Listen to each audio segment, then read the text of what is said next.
বিয়েতে 51টা শাড়ি পেয়েছিল মেয়েটা।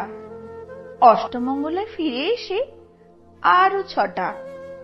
এত শাড়ি একসঙ্গে সে জীবনে দেখেনি।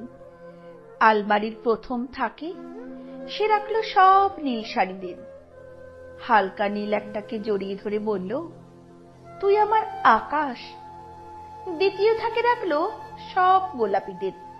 একটা গোলাপিকে জড়িয়ে সে বলল, তোর নাম অভিমান।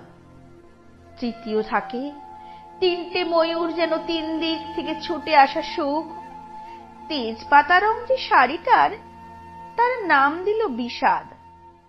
সারা বছর সে শুধু শাড়ি উপহার পেল।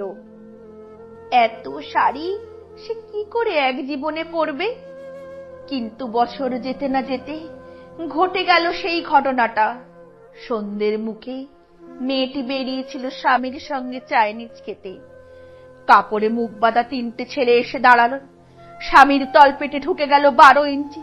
ওপর থেকে নিচে নিচে নেমে ডান দিকে পড়ে রইল খাবার। চিলি ফিশ থেকে তখনও ধোঁয়া উঠছে।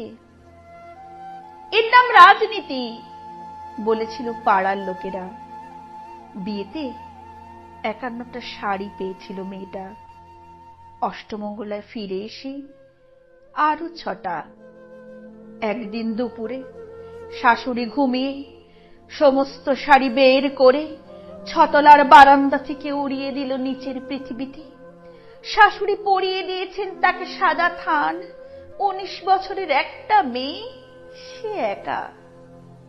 কিন্তু সেই থানও এক ঝটকায় খুলে নিল 3 জন। পাড়ার মোড়ে একটি সদ্য নগ্ন বিধবা মেয়ে দৌড়চ্ছে আর চিৎকার করছে, বাঁচাও। পেছনে 3 জন, সে কি উল্লাস! নির্বাক পাড়ার লোকেরা। বিয়েতে 51টা শাড়ি পেয়েছিল মেয়েটা। অষ্টমঙ্গলায় ফিরে এসে আরো 6টা।